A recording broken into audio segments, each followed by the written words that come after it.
ఏపీలో credit war ఒకటి నడుస్తోన్న సంగతి తెలిసిందే. టీడీపీ ప్రారంభిస్తున్న కార్యక్రమాల విషయంలో వైసీపీ ఆక్షేపిస్తూ విమర్శించడమే కాదు, అవి తమ హయాంలోనే మొదలైన నిర్మాణాలు జరుపుకున్నవని చెప్పుకొస్తోంది. దీంతో వైసీపీ వర్సెస్ టీడీపీగా క్రెడిట్ వార్ గట్టిగానే సాగుతూ వస్తోంది.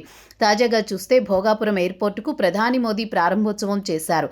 అయితే భోగాపురం ఎయిర్పోర్టుని వైసీపీ హయాంలోనే అన్ని అనుమతులు తెచ్చి నిర్మాణం మొదలుపెట్టి చాలా వరకు కంప్లీట్ చేశామని వైసీపీ నేతలు స్పష్టం చేసిన సంగతి తెలిసిందే. జగన్ కూడా ఈ విషయంలో ట్వీట్లు చేస్తూ వచ్చారు. అయితే దీని మీద తొలిసారిగా చంద్రబాబు రియాక్ట్ అయ్యారు. ఆయన ఏలూరు జిల్లా కలిదిండిలో జరిగిన సభలో మాట్లాడుతూ ఏపీ అభివృద్ధిని తాను పాటుపడుతుంటే అన్నీ తానే చేశాను అని ఒక నాయకుడు అంటున్నాడు అని జగన్ మీద సెటైర్లు పేల్చారు.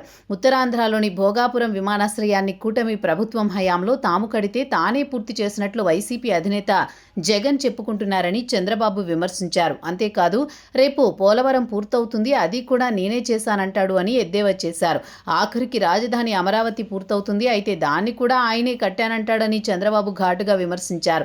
తనకు నిర్మాణాలు చేయడం, అభివృద్ధి చేయడం మాత్రమే తెలుసు అని, అందుకే తమ హయాంలో అభివృద్ధి కనిపిస్తోందని అన్నారు.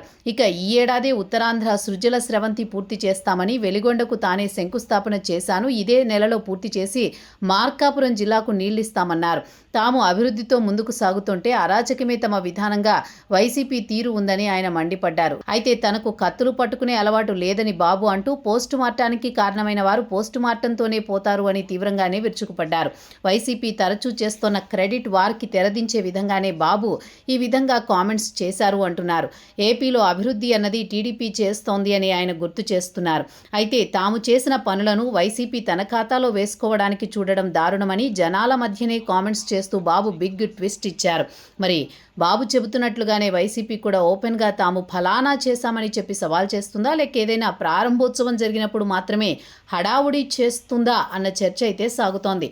ఇంతకీ క్రెడిట్ వార్ అన్నది ఇంతటితో ఆగుతుందా లేదా అన్నది కూడా చూడాల్సి ఉందని అంటున్నారు.